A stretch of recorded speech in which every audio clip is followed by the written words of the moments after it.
शब्द नहीं बोल पाता। उसकी माँ जो कहती है उसको सर झुकाकर वही मानना पड़ता है। वैभव, तुमने अभी तक घर का काम क्यों नहीं किया? तुमसे कितनी बार कहा है कि सूरज निकलने से पहले तुम घर की साफ सफाई पूरी कर दिया करो। वैभव कुछ नहीं बोलता, चुपचाप सर झुकाए अपनी माँ की बात सुनता रहता है। तभी पास में खड़ा नौकर सुखराम कहता है, मालकिन, वैभव बाबा को रात से तेज बुखार है, इसलिए वो सुबह जल्दी उठ नहीं पाए। उनके बदले मैं घर की साफ सफाई कर देता हूँ। इसे कोई बुखार नहीं है, मैं इसे अच्छी तरह से जानती हूँ। ये सब काम न करने के बहाने हैं। सुखराम काका, बोल दो इसे, सारे घर का काम यही करेगा, और इससे समय पर अपना काम पूरा नहीं किया तो इससे आज का खाना भी नहीं मिलेगा। मगर मालकिन, वैभव बाबा की सच में ही तबीयत खराब है, आप एक बार देख तो लीजिए। कमला बिना कुछ बोले वहां से चली गई और बेचारा वैभव तेज बुखार में भी काम करता रहा। कमला वैभव की शादी एक ऐसी लड़की से कराना चाहती थी जो अनपढ़ हो और कमला से इसी तरह डरे जिस तरह वैभव डरता है, ताकि वैभव की सारी जायदाद और धन दौलत उसकी मुट्ठी में रहे। लेकिन आज के जमाने में ऐसी लड़की मिलना मुश्किल है। कमला कार में यही सब कुछ सोचती जा रही थी कि तभी रास्ते में, अरे ड्राइवर, तुमने कार क्यों रोक दी? और ये इतना शोर कैसा? मैडम, आगे कुछ बंजारों का खेल चल रहा है, इसलिए भीड़ लगी है। मैं अभी भीड़ को साइड में करवाकर कार निकालता हूँ। ड्राइवर भीड़ को साइड करके कार निकालने की कोशिश करने लगा कि तभी कमला की नजर रस्सी पर चल रही एक फुलवा नाम की बंजारन पर पड़ी। क्यों ना मैं इस बंजारन की शादी वैभव से करा दूं? ये तो अनपढ़ लग रही है, मेरे पैरों तले दबकर भी रहेगी। मुझे अभी इसके माँ बाप से बात करनी होगी। ये सोचकर कमला ने उन बंजारों से बात की और उन्हें शाम को अपने घर बुलाया। फुलवा के माता पिता वहां उसे लेकर आ गए। उन्होंने इतना आलीशान घर पहले कभी नहीं देखा था। अच्छा हुआ आप लोग आ गए। देखिए, मुझे घुमा फिरा कर बात करने की आदत नहीं है, इसलिए सीधे सीधे मुद्दे पर आती हूँ। मुझे आपकी बेटी बहुत पसंद है। मैं अपने इकलौते बेटे की शादी आपकी बेटी फुलवा से कराना चाहती हूँ। इसके बदले में आप जो चाहो वो ले सकती हैं। तभी फुलवा की माँ कहती है, ये क्या कह रही है मैम साहब? कहीं आप हमारी गरीबी का मजाक तो नहीं उड़ा रही ना? आप मेरे बेटे से मिल लो। अगर आपको मेरा बेटा पसंद आता है तो मैं कल से ही शादी की तैयारी शुरू कर दूंगी। सुखराम, वैभव को लेकर आओ। फुलवा अपनी माँ के कान में फुसफुसाती है, माँ, कहीं इस मेम साहब का छोरा पागल तो ना है? फुलवा अपनी माँ से बात कर रही होती है कि वैभव वहां आता है। फुलवा उसे देखती ही रह जाती है और उसके माता पिता उसकी शादी तय कर देते हैं। शादी वाले दिन किसी को फुलवा और वैभव की बेमेल विवाह की बात समझ में नहीं आती। फिर भी एक औरत कमला से पूछ ही लेती है, कमला जी, आपने अपने इकलौते बेटे की शादी देहाती गवार से क्यों करा दी? ये बंजारन आपके घर की बहू बनने लायक तो नहीं है। कम से कम अपने स्टेटस का ही ख्याल कर लिया होता। बहू तो अपने टक्कर की लाती, आपने तो बंजारन को ही बहू बना लिया। अब कमला को समझ में नहीं आ रहा था कि इस बात का क्या जवाब दे। वो कुछ देर चुप रही और सोच समझ कर कहती है, बहन जी, आपको तो पता है आजकल के बच्चे किसी की बात कहाँ सुनते हैं। मैं तो अपनी बहू एक पढ़ी लिखी और अपनी सोसाइटी की ही ढूंढ रही थी। लेकिन मेरे बेटे ने मेरे सामने इस बंजारन को लाकर खड़ा कर दिया। बोला कि मैं शादी करूंगा तो इसी से। अब भला मैं क्या करती, मुझे अपने बेटे के सामने झुकना ही पड़ा। कमला की ये बातें सुखराम भी सुन रहा था। उसने ये सारी बातें वैभव को जाकर बता दी। काका, मैं तो फुलवा को जानता भी नहीं, फिर माँ मेरे बारे में झूठ क्यों कह रही है? अरे बेटा, तुम कितने भोले हो, तुम्हें कुछ भी नहीं पता। तुम्हारे पिता अपनी सारी संपत्ति तुम्हारे नाम करके गए हैं। तुम्हारी माँ नहीं चाहती कि यह संपत्ति तुम्हें मिले, इसलिए उन्होंने तुम्हारी अनपढ़ लड़की से शादी करवाई ताकि तुम्हारी तरह वो भी अपने हक के लिए आवाज ना उठा सके। सुखराम काका, मैं क्या करूं, आप ही बताओ। माँ के सामने आते ही मेरे हाथ पैर कांपने लगते हैं। मैं माँ को कुछ भी नहीं कह पाता। वे दोनों बात कर ही रहे थे कि अचानक कमला वहां आ गई। कमला को देखकर दोनों घबरा गए।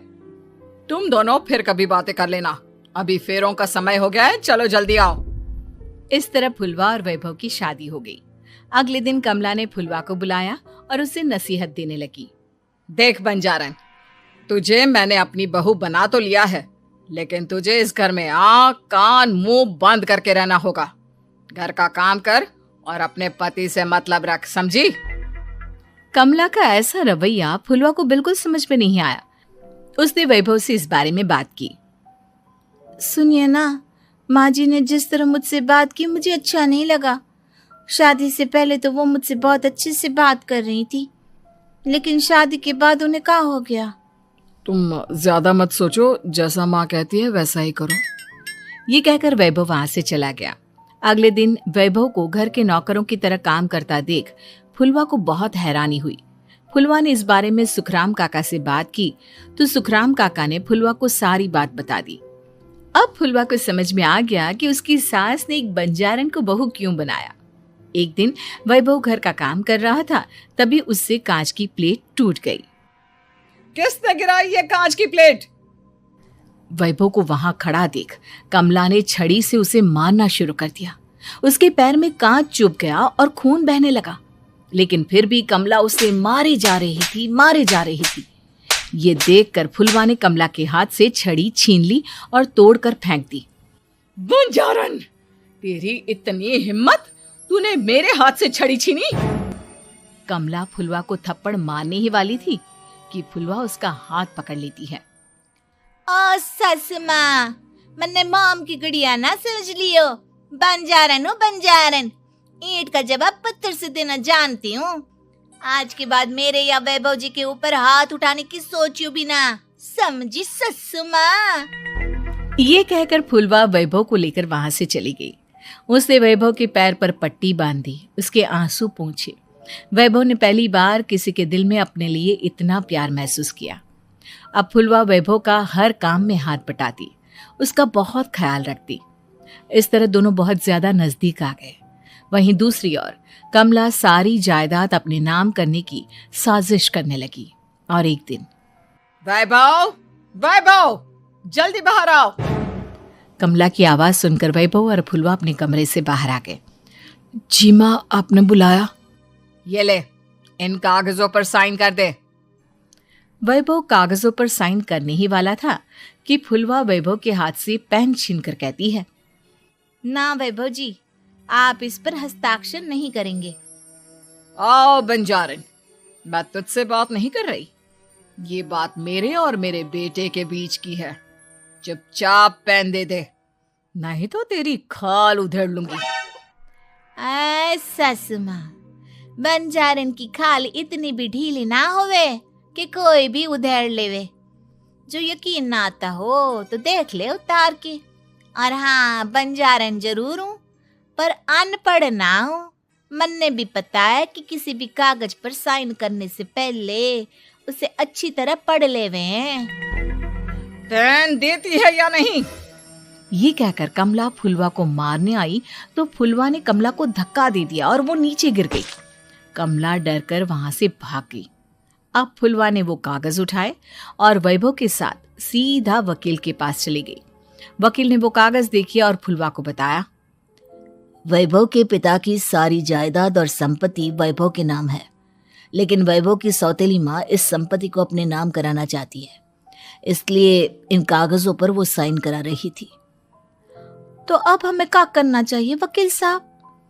वकील ने फुलवा और वैभव को सब कुछ अच्छी तरह से समझा दिया।